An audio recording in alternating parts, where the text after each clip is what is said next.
आज छत्रपती शिवरायांची जयंती आणि त्याच अनुषंगानं आज आपण छत्रपती शिवराय ज्यांना आपण म्हणतो की ते दूरदृष्टीचे महाराज होते, एक नेतृत्व होतं. मग दूरदृष्टीचं म्हणजे नेमकं काय? त्यांनी त्यांच्या काळामध्ये घेतलेले सगळे निर्णय, त्यांनी केलेली कारकीर्द आजच्या पिढीसाठी, आजच्या युगासाठी कशी पूरक आहे, यामध्येच तर शिवरायांचा खरं यशाचं गमक साठलेलं आहे. आणि म्हणून आज आपल्यासोबत छत्रपती शिवराय यांच्या जीवनाचा थोडासा धांडोळा घेण्याचा आपण प्रयत्न करू. आणि आपल्या सोबत आहेत शिवव्याख्याते, ज्यांनी 100हून अधिक छत्रपती शिवरायांची व्याख्यानं संपूर्ण महाराष्ट्रामध्ये दिली.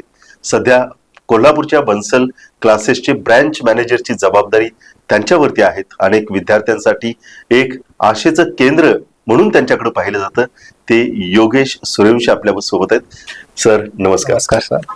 का असं म्हटलं जातं की छत्रपती शिवराय आज जर असते तर बरं झालं असतं? कारण मग पुन्हा एकदा ती तुलना होते की आजची पिढी आणि त्यावेळेस छत्रपतीचे असणारे विचार, आचार, संस्कार कसं बघता या सगळ्या गोष्टींकडे? या गोष्टींकडे आपण सर अशा पद्धतीने थोडस बघू शकतो की छत्रपती शिवाजी महाराज जे आहेत की शिवाजी महाराज आज असते तर बरं झालं असतं. खरं तर एक गोष्ट मी प्रामुख्याने नमूद करू शकतो की छत्रपती शिवाजी महाराज हे कोणी एक व्यक्ती नव्हते. छत्रपती शिवाजी महाराज म्हणजे एक विचार होता, जो विचार इतिहासात पण होता, आज पण आहे आणि भविष्यात पण असेल. पण आत्ताची जी पिढी आहे किंवा शिवाजी महाराज जे त्या काळात होते ते ह्या काळात असते तर बरं झालं असतं असं का वाटतं माहितीये का? की माझ्या माहितीप्रमाणे आमच्याकडे जो इतिहास आम्ही अभ्यासतो किंवा शिकवला जातो, मग ते शालेय अभ्यासक्रमामध्ये असो किंवा इतर वाचनात जरी म्हटलं, तर आम्ही प्रत्येकाने इतिहास आणि छत्रपती शिवाजी महाराज हे फक्त त्यांच्या बाबतीत घडलेल्या काही घटना असतील, आम्ही फक्त घटना म्हणून इतिहास वाचलाय. जसे की शिवाजी महाराजांनी वयाच्या 16व्या वर्षी स्वराज्याची स्थापनेची शपथ घेतली, स्वराज्याचं तोरण बांधलं, रायगडावरती राजधानी निर्माण केली, अफजल खानाचा कोथळा बाहेर काढला, शाहिस्ते खानाची गोटे कापली, त्यानंतर आग्र्याहून सुटका केली, तानाजी मालुसरेंनी कोंढाणा कसा घेतला, त्यानंतर बाजीप्रभू कसे पडले. आम्ही या घटना म्हणून अभ्यास केला. पण मला एक असं थोडासा विचार येतो की शिवाजी महाराज फक्त एक घटना म्हणूनच होते का? तर माझ्या म्हणण्यानुसार किंवा माझ्या विचारानुसार आपण शिवाजी महाराज एक फिल्म किंवा चित्रपटाचे नायक म्हणून बघण्यापेक्षा खरा विचार आपण हे करायला पाहिजे की ज्या वेळेस शिवाजी महाराजांनी ज्या वयामध्ये या स्वराज्याच्या स्थापनेची शपथ घेतली ते वय होतं कितीस? ज्या वेळेस त्या स्वराज्याची स्थापना होण्याच्या अगोदर निजामशाही असेल, आदिलशाही असेल, कुतुबशाही असेल, अशा मोठमोठ्या पाचशा राज्य करत होत्या, सगळीकडे त्यांचा हाहाकार माजलेला होता. अशा परिस्थितीमध्ये मी स्वराज्य स्थापनेची शपथ घेण्याचा विचार जर करायचा असेल तर त्यावेळेस शिवाजी महाराजांची मनस्थिती काय असेल? हे धाडस नेमकं आलं कुठून किंवा हे धैर्य काय आहे की जिथं आज असं की असं म्हणतात की पाचशाहींची जे राज्य करण्याची परिस्थिती अशी होती की शेतातल्या जे पीक आहे त्याला उगवायची भीती वाटायची की मला कधी लुटल्या जाईल, बरोबर, याची कुठं शाश्वती नाही, आपण उद्या जगू की नाही जगू. अशा परिस्थितीमध्ये एका शाहीमध्ये सरदार म्हणून काम करणाऱ्या शहाजी राजांचाच पुत्र स्वराज्य स्थापनेची जर तयारी करत असेल तर त्याच्या मागे आपल्याला शहाजी राजांनी सुद्धा काय स्वराज्यासाठी मेहनत घेतली असेल इतिहासात त्याचाही विचार करावा लागेल. मासाहेब जिजाऊ ज्यांना चालतं बोलतं विद्यापीठ आपण म्हणू शकतो, त्यांनी काय संस्कार आणि गुण त्या शिवाजी महाराजात पेरले असतील. ते गुण आणि संस्कार आम्ही शिवचरित्रातून घ्यायचं थोडस विसरलोय. म्हणून आता असं म्हणावं असं वाटतं की शिवाजी महाराज आता पाहिजे होते, कारण आम्ही फक्त घटना म्हणून इतिहास बघितला. शिवाजी महाराज हे फक्त घटना म्हणून नाहीये. हेच आमच्या सर्व जे आता नवीन येणारी पिढी जनरली त्यांनी तर घेतला पाहिजे. कारण आपल्या पिढीपर्यंत ठीक आहे आपण पुस्तक वगैरे वाचून नॉलेज घेतलं, आपली येणारी पिढी आता व्हॉट्सअप युनिव्हर्सिटीवर खूप सगळं जगत आहे. खरं पुस्तक वाचणं काय आहे, पुस्तकातलं नॉलेज काय आहे हे घेणं विद्यार्थ्यांनी बऱ्यापैकी कमी केलेलं आहे.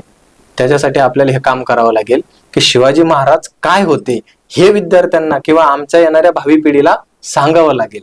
बरोबर, ही आता काळाची गरज आहे. सर, आपण जसं सुरुवातच केली की छत्रपती शिवराय वयाच्या 12व्या वर्षी ठरवतायत की आपल्याला स्वतःचं एक स्वराज्य उभा करायचं आहे, आणि मग त्या सर्व सहकार्याने त्यांनी एकत्रित घेतलं. काय विचार आला असेल त्यांच्या? म्हणजे एकंदरीत तुमचा जो अभ्यास आहे, ज्या पद्धतीनं तुम्ही छत्रपती शिवरायांकडे एक चालतं बोलतं विचार म्हणून बघता, काय मनामध्ये आला असेल? आता जर मी शिवाजी महाराजांच्या जागेवर विचार करण्या इतपत योग्य नाही, पण जर आपण ठरवलंच की आपण त्यावेळेस शिवाजी महाराजांच्या जागेवर उभा राहून विचार करूया की स्वराज्य निर्माण करायचं, पहिला विचार असेल एकतर स्वराज्य तरी निर्माण होईल, नाहीतर होऊन काय होणार, मी जिवंत राहणार नाही. जो व्यक्ती एखाद्या आपल्या ध्येयाला पूर्ण करण्यासाठी स्वतःच्या जीवाची बाजी लावू शकतो ना, तो व्यक्ती या जगात काही पण करू शकतो. आणि असा विचार म्हणजे छत्रपती शिवाजी महाराज होते. त्यांच्या डोळ्यात विचार काय असणार, जे जिजाऊंनी संस्कार दिले, जे त्यांनी परिस्थितीने स्वतःच्या डोळ्यापुढे बघितले की गाढवाचा नांगर फिरवला जातोय त्या शेतीवरती, पहार खुपसल्या जाते जमिनीमध्ये, त्याच्यावरती चप्पल ठेवल्या जाते, हे गावाचे गावं ओसाड पडल्या जातात. हे गाव तर आता कसणाऱ्या शेतकऱ्याचं आहे ना, तो शेतकरी जर गावापासून परागंदा होत असेल, मग ते शेतकरी काय जीवन जगत आहे. माया बहिणीचे आबरू बिनधास्त लुटल्या जात आहे. कोणत्याही शाहीचा सैनिक येतोय, आक्रमण झालं. आता आपण विचार करूया, समजा आदिलशाहीनं निजामशाहीवर आक्रमण केलं, निजामशाहीनं कुतुबशाहीवर आक्रमण केलं, त्यांचे सैनिक मरत होते, हे त्यांचं नुकसान हो. पण प्रत्येक जण आक्रमण, लढाया, युद्ध व्हायचे कुठे, गावांमध्ये. लढाया ज्या ठिकाणी झाल्या तिथले सगळे शेत बेचिराख व्हायचे, लुटल्या जायचं. आपण म्हणतो की एखाद्या राज्याने दुसरं राज्य लुटलं म्हणजे राजाचा खजिना तर लुटला नाही गेला ना. कोणाला लुटल्या जायचं, ते शेतकऱ्यांचे धान्य लुटून आणल्या जायचं. त्यानंतर जे व्यापारी होते, जे खजिनदार, त्यांचे खजिने लुटून आणल्या जायचे, आया बहिणी लुटून आणल्या जायच्या. म्हणजे त्रास कोण सहन करायचे यांच्या युद्धामध्ये, तर ती प्रजा सहन करायची. मग मला असं वाटतं की शिवाजी महाराजांच्या डोक्यात एकच विचार असेल की राजा, जनता आहे तर राजा आहे ना. आपण असं म्हणू शकतो की एखादा राजा आहे आणि त्याच्याकडे प्रजाच नाहीये, प्रजेशिवाय राजा होऊ शकत नाही. म्हणजे खरं राज्य कोणाचं, रयतेचं. खरं राज्य कोणाचं, प्रजेचं. मग मला त्या राजा म्हणून जगायचं नाही, तर मला रयतेला आणि प्रजेला खरं राजा बनवायचंय, म्हणून मला स्वराज्य निर्माण करायचं, असा विचार त्या व्यक्तीच्या डोक्यात असेल. म्हणून छत्रपती शिवाजी महाराजांनी म्हटलं होतं की हे राज्य निर्माण व्हावं ही तर श्रींची इच्छा. याच्यात ना मी राज्य निर्माण करण्यासाठी प्रयत्न करतोय, हे करून कोण घेतय, करता करविता श्री आहेत. आणि हे जनतेचं राज्य आहे, म्हणून त्याला स्वराज्य आणि रयतेचं राज्य म्हटलं जातं. हाच विचार असेल की मला राज्य निर्माण करायचं, ते रयतेसाठी, माझी रयत सुखी व्हावी, रयत सुखी तर राजा सुखी, असे विचार महाराजांच्या डोक्यात असू शकतात. महाराज ज्या पद्धतीनं वाढायला लागले, हो, वेगवेगळ्या प्रकारच्या प्रसंगांना ते सामोरे गेलेत, त्या प्रसंगामध्ये सगळा इतिहास आपल्याला ठाऊक आहे. बरोबर. अनेकदा अपयश सुद्धा त्यांनी पाहिलं, नक्कीच. अनेकदा स्वकीयांकडून आलेली आक्रमणं, त्यांच्या वेदना सुद्धा खूप जवळून पाहिल्या. पण अशा परिस्थितीत ज्या पद्धतीने ते दृढ राहिलेत, त्या दृढ विश्वासावरती निश्चयाचा महामेरू म्हटलेला आहे त्यांना. बरोबर. तर त्याच्यावरती मात करत, या सगळ्या परिस्थितीवरती मात करत त्यांनी आपले हे राज्य उभा केलं. आयुष्य सगळं संपलंय असं वाटून आपलं जीवन संपवणारी ही पिढी, पण छत्रपती शिवराय एवढ्या सगळ्या लोकांशी तोंड देत कशा पद्धतीने उभं राहिले असतील सर? त्याचं एक उत्तर मी असं देऊ शकतो की शिवाजी महाराजांच्या मनात एक विचार ठाम होता, ज्या दिवशी मी स्वराज्य निर्माण करायला घेतलं, एकटा तर काही मी व्यक्ती करू शकत नाही. जे त्यांचे 12 मावळचे जे मावळे होते, जे त्यांच्या शेती करण्यामध्ये खुश होते, जे त्यांच्या घरामध्ये जे पिढ्यानपिढ्या चालत आलं ते करण्यात खुश होते, अशा लोकांना कुठंतरी एक स्वप्न दाखवलं की मी स्वराज्य निर्माण करणार, सगळे लोक सुखी असणार. अशा मावळ्यांनी काहीतरी आपल्या शब्दावर विश्वास ठेवून माझ्या मागे आलेत. अनेकांनी मोठमोठे किल्ले घेताना, युद्ध करताना माझ्यासाठी रक्त सांडलंय, आपल्या स्वतःचं प्राणाचं बलिदान दिलं, कुटुंब विसरले, घरदार विसरले, आई वडील, मुलगा, बाळ, बायको सगळे विसरले, फक्त मी व्यक्ती काहीतरी म्हटलो म्हणून. म्हणजे आता जे माझा जो जीव आहे तो आता माझा राहिलेला नाहीये, तो जो जीव आहे तो माझा जनतेचा झालेला आहे आणि स्वराज्याचा झालेला आहे. आता जसं तुम्ही म्हटले की अनेकदा त्यांच्या समोर खूप अशा परिस्थिती आल्या असेल की ते खचून जायचं असेल.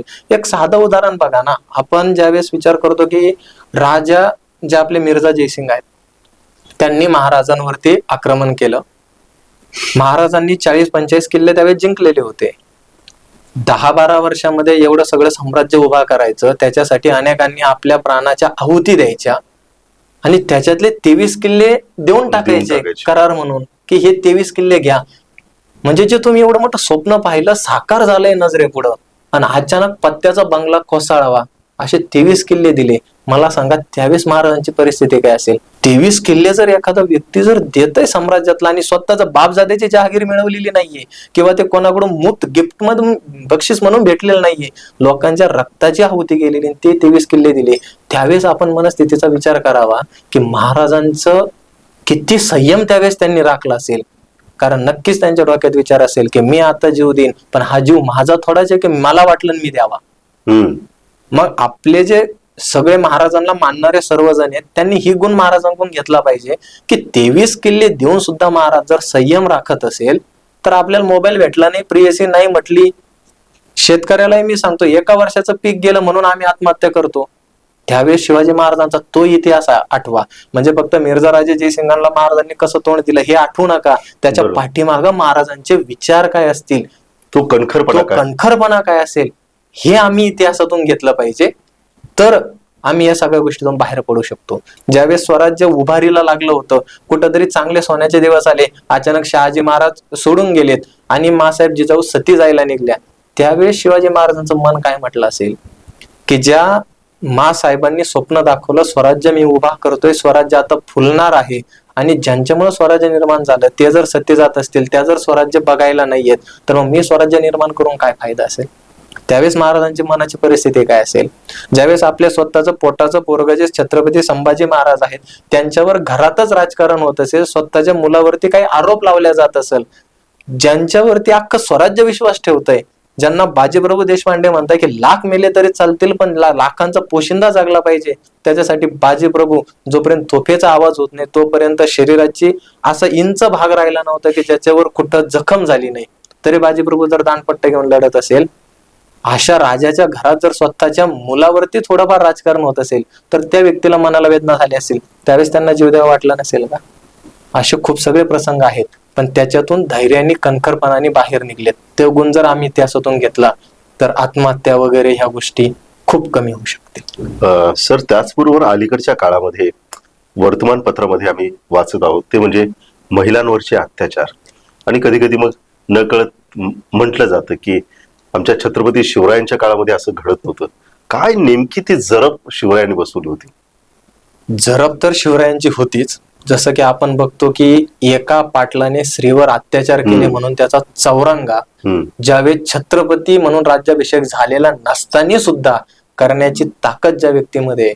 आणि मला काय म्हणणं आहे, फक्त आपण दुसऱ्याला शिक्षा देण्यात जर एक्सपर्ट आहे तर आपण काही करू शकत नाही. दुसऱ्याला शिक्षा, प्रत्येकाला वाटतं याने गुन्हा केला शिक्षा द्या, पण ज्यावेळेस स्वतःकडून सुद्धा गुन्हा घडू शकतो त्यावेळेस स्वतःवर कंट्रोल ठेवणं ही सगळ्यात मोठी गोष्ट आहे. जर कल्याणच्या सुभेदाराची सून जर समोर उभा केलेली आहे, असं म्हणतात की इतकी देखणी होती की तिनं जर पान खाल्लं तर तिच्या गळ्यातून तो लालसरपणा दिसायचा, एवढी देखणी सून, आणि महाराज जर तिला बघून म्हणत असेल की तुझ्यासारखी जर माझी आई तुझ्या एवढी सुंदर असती तर मी सुद्धा सुंदर झालो असतो. म्हणजे असं की एखादी स्त्री तुमच्या समोर सादर केलेली, तुम्ही तिच्यासोबत वाटेल ते काय करू शकतात, आणि तिला आईच्या नजरेनं बघायची हिंमत त्या व्यक्तीत होती, ते संस्कार होते, म्हणून ती शिवाजी महाराजांच्या काळात जरब होती.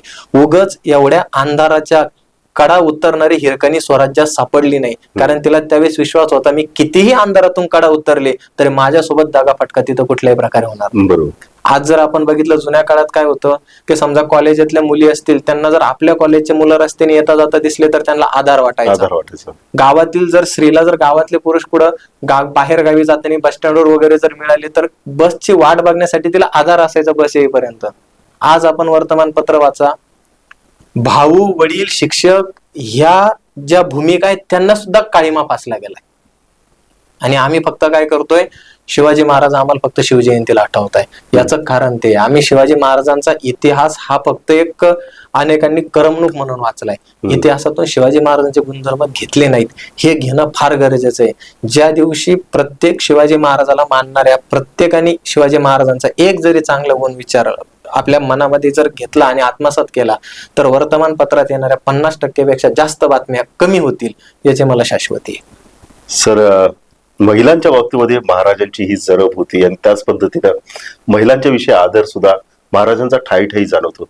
पण त्याचबरोबर माझी रयत सुखी व्हावी म्हणजे त्यांनी आपल्या सैनिकांना सांगितलं होतं की जाताना की नाही शेतकऱ्यांच्या देठाला सुद्धा तुम्ही हात लावायचा नाहीये. तर शेतकऱ्यांच्या बाबतीमध्ये महाराज तुम्ही कसं बघता? खरं तर महाराज जर म्हटलं तर महाराज हे अष्टपैलू, आपल्याकडे एक शब्द आहे, पण महाराजांचे पैलू हे हिऱ्यासारखे असंख्य होते. ज्या घटनेत आपण बघू त्यावेळेस महाराज वेगळेच वाटतात. युद्धाच्या प्रसंगात बघा, महाराज फक्त आपल्याला युद्ध जर म्हटलं तर हातात तलवारी घेऊन सपासप गनिमांचे मुंडके उडवणारे दिसतील. स्त्रियांच्या बाबतीत जसं म्हटलं की त्यावेळेस महाराजांचा एक कौल वेगळाच होता. शेतकऱ्यांच्या बाबतीत सुद्धा सांगितलं होतं की शेतकऱ्यांच्या तुमचं जे आहे पूर्ण शेतकऱ्यांना लुटणारी कधीच महाराजांमध्ये एकही सैनिक असल्याचा दाखला आपल्याला इतिहासात सापडत नाही बरोबर. की शेतकऱ्यांच्या सैनिकांना कधी कोणत्या रयतेची लूट केली.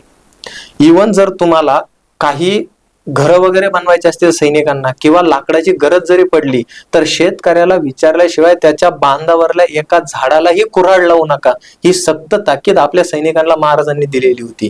जरी शेतकऱ्याची परमिशन असेल तर हिरव्या झाडाला तोडू नये, वाळलेलं झाड तोडा, त्यांनी निसर्गाचा खूप मोठी हानी होऊ शकते हिरवं झाड तोडल्यावर, हे विचार करणारे छत्रपती शिवाजी महाराज सुद्धा होते. शेतकऱ्यांना त्या काळामध्ये जे बियाणं आहे, आज आपण म्हणतो की बियाणं वगैरे दिल्या जातात, पहिल्यांदा शेतकऱ्यांना पेरणीसाठी बियाणं उधार देणाऱ्या पतपेढ्या हे शिवाजी महाराजांच्या काळामध्ये चालू झालेल्या आहेत. म्हणजे मासाहेब जिजाऊंनी ती सुरुवात केली होती. एखाद्या शेतकऱ्याला काय आहे, गाव कधी वसणार, जेव्हा शेतकरी जमीन कसणार. जर शेतकऱ्यांनी जमीन कसली नाही, पूर्वीच्या काळामध्ये काय असं नव्हतं की नोकऱ्या आहेत, त्यानंतर बँका आहेत, पतसंस्था आहेत, MNC कंपन्या आहेत, आम्ही तिथं काम करू. ती जी पूर्ण खेडेगावाची काय म्हणतो आपण व्यवहार चालायचे. 12 बलुतेदार ज्यांना म्हणतो, 12 बलुतेदार म्हणजे प्रत्येकाचे एक एक व्यवसाय. चांबार आहे, कुंभार आहे, लोहार आहे, शेतकरी आहे. कुंभाराने काय करायचं, मडके बनवायचे. आता कुंभार मडके बनवून तर खाणार नाही ना, मग काय लागणार, धान्य लागणार. मग त्यावेळेस जे व्यवहार चालायचे ना ते वस्तू विनिमय होता. म्हणजे शेतकरी जाणार, एक पाहिले धान्य देणार, मी मटकं घेऊन येणार. शेतकऱ्याची गरज आहे मटक्याची, ती भागायची आणि त्याला धान्य मिळायचं. तसे शेतकऱ्यांनी शेती कसावी, पण जर परिस्थिती नसेल तर त्यावेळेस त्यांना बियाणं दिल्या जायचं की बियाणं पेरा, उगवा आणि नंतर ते उगल्यानंतर आम्हाला वापस करा. तुमच्याकडे कसण्यासाठी बैलजोड्या नाहीत, बैलजोड्या तुम्ही स्वराज्याकडून घेऊन जा. म्हणजे आमच्या राजांनी ती पण परिस्थिती केली होती की बैलजोड्या घेऊन जा, कसा, आणि त्याच्या मोबदला आम्हाला तुम्ही नंतर द्या. प्रत्येक शेतकऱ्याला ह्या सगळ्या सुविधा आमच्याकडे दिल्या जायच्या. त्यांना कर्ज सुद्धा दिल्या जायचं, पण कर्ज जर दिलं तर कर्ज अशाच पद्धतीने दिल्या जायचं की ते वापस घेणं पण सोपं झालं पाहिजे. का तर शेतकऱ्याला तुम्ही 10 रुपये कर्ज देणार, वर्षांनी 100 रुपये वापस घेणार, मग ते शेतकऱ्यांनी कसायचं का. या सगळ्या सुविधा महाराजांनी त्या काळात शेतकऱ्यांसाठी उपलब्ध करून दिल्या होत्या. आजच्या कंडिशन मध्ये शेतकऱ्याला दिवसा लाईट भेटत नाही, रात्रीच त्याला जाऊन पाणी भरावं लागतं, विंचू, काटे, साप याचा विचार न करता करावं लागतं. ही परिस्थिती आमच्या महाराजांनी त्यावेळेस केली नाही. म्हणून शेतकरी त्यावेळेस सदन होता. फक्त सैन्यांनी शिवाजी महाराजांसाठी आपले प्राण अर्पण केले असा विषय नाही. इथं प्रत्येक रयत स्वतःचा मुलगा म्हणून महाराजांना बघत होती. बरोबर. का बघत होती तर महाराजांनी आई वडिलांसारखं त्या रयतेला, शेतकऱ्याला त्यावेळेस सांभाळलं पण. बरोबर. सर, म्हणजे मी सुरुवातीलाच म्हटलं होतं की छत्रपती शिवराय हा विषय म्हणजे एका मर्यादेमध्ये नाहीच बसू शकत, त्याला पण अमर्यादित क्षेत्र आहे, अमर्यादित क्षेत्र आहे. परंतु मानवाच्या प्रत्येक क्षेत्रामध्ये महाराजांचा उल्लेख केल्याशिवाय आपलंही जीवन पूर्ण झालंय असं वाटत नाही. हे विचारण्याचं कारण असं, कारण सध्या अलीकडे एक गोष्ट सातत्यानं कानावरती येते, ती म्हणजे टाइम मॅनेजमेंट झाली पाहिजे, टाइम मॅनेजमेंट झाली पाहिजे. परंतु छत्रपती शिवरायांच्या ज्यावेळेस इतिहासाचे काही पुस्तक आपण चालतो, ज्यावेळेस त्यांच्या जीवनातले काही प्रसंग आपण शोधण्याचा प्रयत्न करतो, त्यावेळेस महाराजांची जी टाइम मॅनेजमेंट होती, म्हणजे या दिवशी ही अमावस्या असणार आहे, एवढ्या वेळेत आपल्याला खाली उतरायचं आहे, जावळीमध्ये याच दरम्यान यायचं आहे, ज्यावेळेस अफजल खान येणार आहे भेटीला त्यावेळेस डोक्यावरती सूर्य असला, ही जी टाइम मॅनेजमेंट आहे ही कशी बघताय तुम्ही सर? आता काय माहितीये का, हा एक मुद्दा असा आहे की शिवाजी महाराज एक उत्तम प्रशासक जे म्हणतो ना, ती छवी इथं शिवाजी महाराजांची बघायला भेटते. प्रशासक कसा असावा, प्रशासकाकडे सर्व पैलू जसं म्हटलं की प्रत्येक जण असावं. टाइम मॅनेजमेंट हा त्याच्यातला एक पैलू आहे. आणि टाइम मॅनेजमेंट माणूस कधी करू शकतो, ज्यावेळेस त्याची कल्पना शक्ती एकदम उत्तम असेल. कारण कल्पना शक्ती म्हणजे काय आहे, समजा एखादं सैन्य आहे की एवढ्या दिवसापासून एवढ्या दिवसातच तुम्हाला तो किल्ला उतरावा लागेल. याचं कारण असं आहे की जर समजा तुम्हाला एखाद्या आडवाट्यानं जायचं असेल, खिंडीतून जायचं असेल, जर पावसाचे दिवस सुरू झाले, जर धोधो पाऊस जर यायला लागला, तर जे घोडे आहेत ना, तर घोडे त्या चढणीवरती चढू शकत नाही, घोडे सटकू शकतात. मग तुम्हाला अगोदर खालीच तो तळ ठोकून तिथे एक महिनाभर तरी पाऊस जाऊपर्यंत थांबावं लागेल. मग महिनाभर जर तुमचा एक्स्ट्रा मुक्काम झाला तर मग रसद कुठून आणायची त्या महिनाभरासाठी. प्लस रसदीचा तर प्रश्न आहेच आहे. महिन्याभरानंतरचा जो तुमचा प्लॅन होता किंवा तुम्हाला कुठेतरी एखाद्या ठिकाणी आक्रमण करायचं असेल, एखादा किल्ला घ्यायचा असेल, तो समोरचा व्यक्ती अगोदरच सावध होऊ शकतो की इथं बघा कोणीतरी खाली आमच्या विषयी शत्रू किंवा चला शिवाजी महाराजांचं सैन्य येऊन बसलाय, तो पुढच्या अगोदर तयारी करेल. ही कल्पना आपल्याला एका जागेवर बसून करता पण आली पाहिजे की भविष्यात असं होऊ शकतं, मग त्याच्यावरती काय काय उपाय करावा लागेल, तेव्हा ते व्यवस्थित टाइम टू टाइम कॅल्क्युलेशन टाइमचं करावं लागेल आणि मग त्याच्यावर मॅनेजमेंट होऊ शकतं. कारण शिवाजी महाराज काय आहे, की शिवाजी महाराजांनी फक्त स्वतःच्या सोबत जे त्यांचं अष्टप्रधान मंडळ तयार करून ठेवलं होतं त्याचं कारण पण ते होतं. त्यांच्या काळामध्ये जे त्यांना सल्ले देणारे व्यक्ती होते त्या प्रत्येक जणांनी शिवाजी महाराज स्वराज्यात येण्याच्या अगोदर स्वतःची काय म्हणतो आपण अर्धी आयुष्य त्याच्यामध्ये खर्च केलेलं होतं. मग राजकारण असेल, समाजकारण असेल, त्यानंतर रयतेचे प्रश्न कसे सोडवायचे असेल, रयतेला न्याय कसा द्यायचा असेल, हे प्रत्येकाचा एक अनुभव प्रत्येकाच्या पाठीशी होता. आणि असे व्यक्ती महाराजांनी गोळा केलेले होते जे त्यांना योग्य वेळी योग्य निर्णय देऊ शकतात. आणि ज्यावेळेस योग्य सिच्युएशन भविष्यात काय होऊ शकते याचा जर आपण अंदाज लावू शकत असेल ना तर टाइम मॅनेजमेंट होऊ शकतं. इंग्रज आणि पोर्तुगीज भारताला सर्वात मोठा धोका आहे हे छत्रपतींनी त्यावेळेस ओळखलं होतं. म्हणून भारतामध्ये नेव्हीची सुरुवात त्यावेळेस छत्रपती शिवाजी महाराजांनी केली. शिवाजी महाराज नाविन्यपूर्ण गोष्टी कधी त्यांनी स्वीकारल्या नाही, त्यांनी नाविन्यपूर्ण गोष्टी शोधल्यात की नाविन्य मला अजून काय माझ्याकडे ऍड करावं लागेल की इतरांपेक्षा मी ऍडव्हान्स असेल. आपल्या भाषेमध्ये म्हणायचं असेल की आताचे जे जमाना चालू आहे त्याच्यापेक्षा एक स्टेप जर पुढे जायचं असेल हे विचार महाराजांकडे होते. म्हणून महाराज टाइम मॅनेजमेंट प्रॉपर करत होते. अजून दुसरी जी गोष्ट होती की अनेकदा म्हटलं जातं की अमावस्या असेल, पौर्णिमा असेल, महाराजांच्या आपण अनेक मोहिमा बघा, जास्तीत जास्त मोहिमा ह्या अमावस्याला सापडतात. अमावस्या पौर्णिमाला तर मुहूर्त नसतात ना, मग महाराजांच्या अमावस्यालाच कसे? त्याचं रिझन असं होतं की जे गड किल्ले घेतले गेले, जनरली गड किल्ले हे उंचावरती असायचे, डोंगरावरती असायचे, तिथं झाडं वगैरे खूप असायचे. आता ऑलरेडी झाडांची दाटी असल्यामुळे जसं आपण जावळी वगैरे जर तो परिसर बघितला, प्रतापगड वगैरे बघितला, सगळी झाडांनी अशी दाटी झालेली, अगोदरच अंधार, प्लस वरती चंद्र नाहीये अमावस्याचा, वरच्या लोकांना खालून एखादा शत्रू वरती येतोय या अंधारात दिसायला चान्सच नाहीये. मग तो काळ जर साधता आला तर शत्रू जागा होण्याच्या आत आम्ही किल्ला घेऊ शकतो. याच्यासाठी सगळ्या त्या परिसराची माहिती अगोदर पाहिजे. बहिर्जी नाईक हे असं रत्न महाराजांच्या पदरी होतं की महाराजांचा तिसरा डोळा, म्हणजे महाराज सिंहासनावर बसले काय आणि महाराज कुठं जरी असले काय तर 500 किलोमीटर पलीकडे काय आहे हे महाराजांना इथं कळत होतं. त्याचं कारण होतं बहिर्जी नाईकांनी बनवलेलं जे त्यांचं स्ट्रॉंग नेटवर्क आहे, जे गुप्तहेर खातं आहे, ती माहिती जशी जशी तुमच्यापर्यंत काय म्हणतो आपण ऑथेंटिक इन्फॉर्मेशन हे जशी जशी महाराजांपर्यंत पोहोचायची त्यानुसार महाराजांचे सगळे नियोजन असायचं. आणि अजून एक दुसरी महाराजांकडे शैली होती, कामानुसार ते व्यक्ती निवडायचे. जेवढ्या मोहिमा आपण वाचणार कोणत्याच मोहिमेमध्ये शूरवीर सरदार रिपीट झालेले नाहीयेत. कोंढाणा म्हटलं तानाजी मालुसरे दिसतील, पन्हाळगडापर्यंत जाण्याची मोहीम म्हटलं तिथं बाजीप्रभू दिसतील.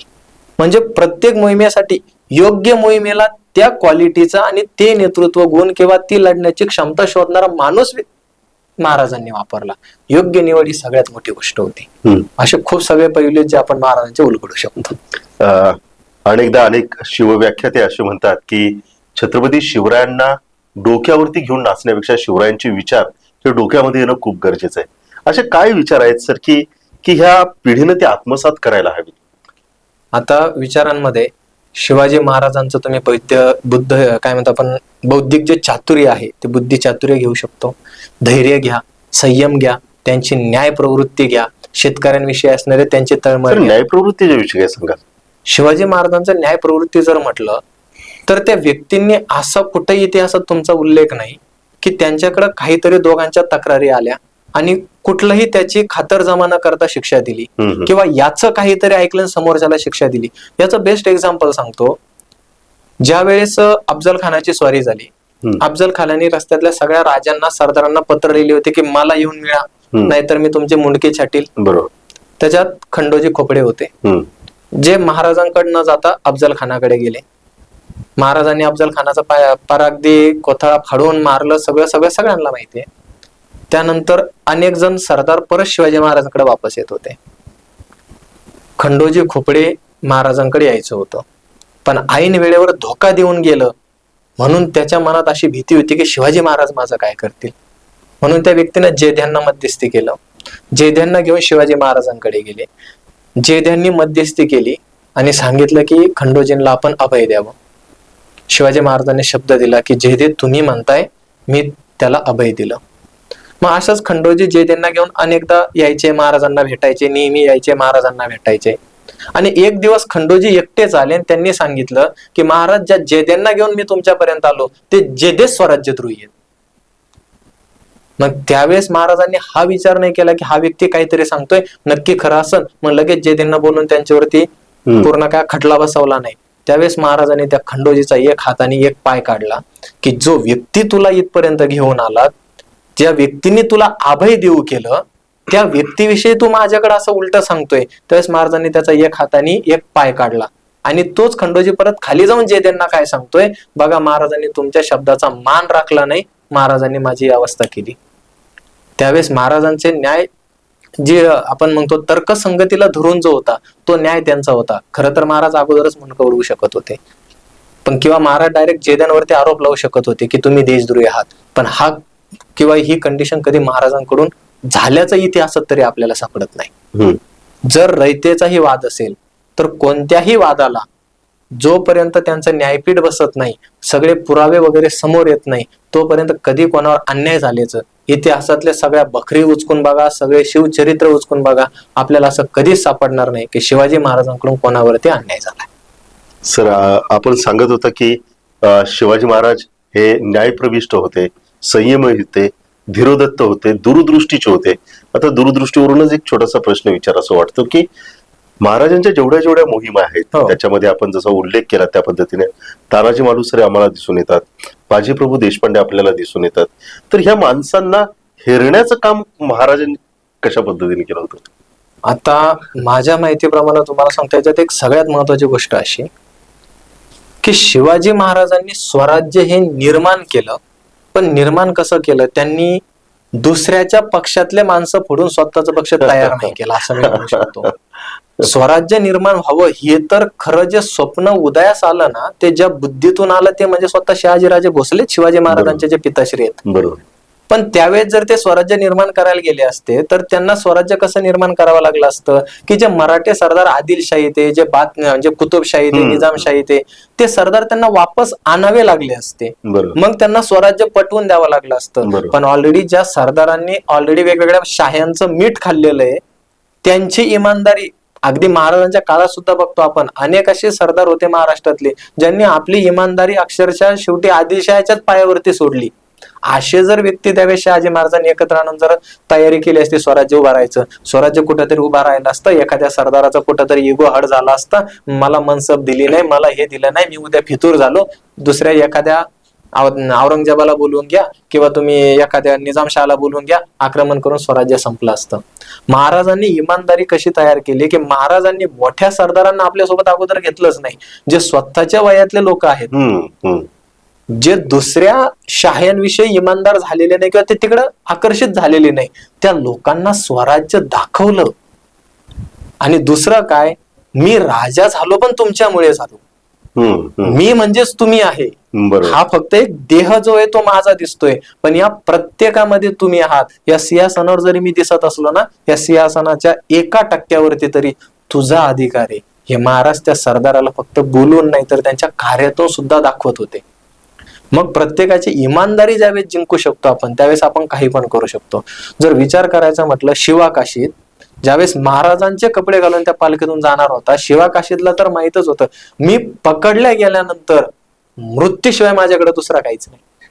तिथं असं तर नव्हतं की शिवाकाशीत पकडला गेला नाही मग चला डिस्ट्रिक्ट कोर्टमध्ये पकडलं गेलं, मग शिवाकाशीत हायकोर्टकडे अप्लाय करणार आणि मग सुप्रीम कोर्ट. त्याला एकच माहित होतं, डायरेक्ट सजाय मौत आहे.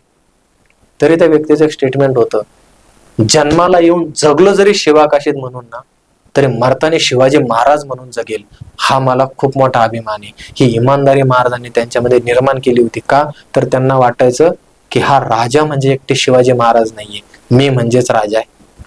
ज्यावेळेस शिवाजी महाराजांचे कपडे ते शिवाकाशीतवर चढवले असतील, विचार करा आज एवढ्या वर्षानंतर 350-400 वर्षानंतर शिवाजी महाराज म्हटल्यावर आपल्या अंगावर नुसते काटे येतात. त्या व्यक्तीने शिवाजी महाराजांचे कपडे अंगावर चढवले असेल. ज्यावेळेस गळ्यातील कवड्यांची माळ महाराजांनी त्याच्या गळ्यामध्ये घातली आणि सांगितलं इतर कोणत्याही गोष्टीवरून तू शिवाजी असं पटलं नाही तर ही कवड्याची माळ ही शिवाजी महाराजांची निशाणी ज्यावेळेस घातल्या गेली असेल शिवाकाशीतवर, काय त्या व्यक्तीच्या मनामध्ये आलं असेल. त्या व्यक्तीनं त्याच वेळेस स्वतःचं जे आयुष्य ज्यावेळेस कवड्याची माळ गळ्यात घातली ना, स्वराज्याला अर्पण केलं असेल. तानाजी मालुसरे एक हात कापल्यानंतर सुद्धा उदयभानावरती चालून जात आहे.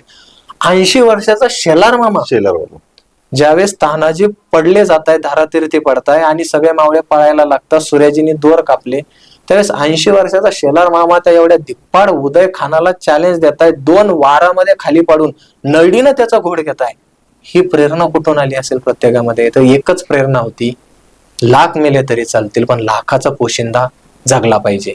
कारण शिवाजी महाराज ह्या स्टेटमेंटवरून कळतं, राजे नव्हते, लाखाचा पोशिंदा होता.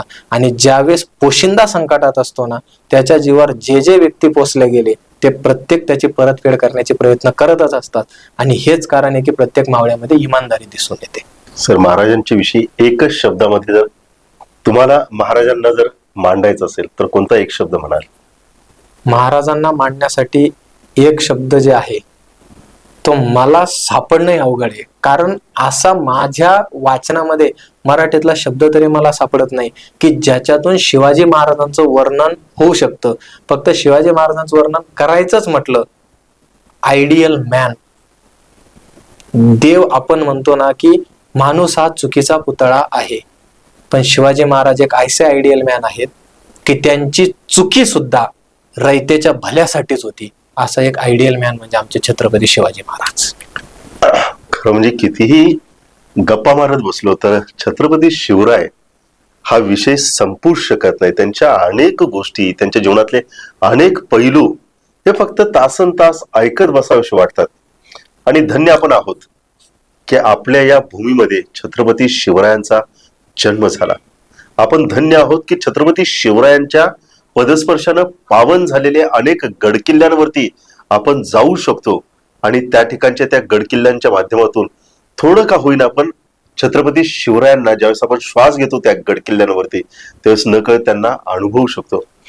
हे सगळं एका बाजूला असताना अलीकडच्या काळामध्ये मात्र जी तरुणाई आहे ते कुठंतरी छत्रपतींचे विचार, त्यांचे आचार हे जरी त्यांना माहीत असले तर ते फक्त घटनेंपुरतं त्यांनी मर्यादित करून ठेवलेले आहेत की हा इतिहास आहे, असं घडलं होतं, तसं घडलं होतं.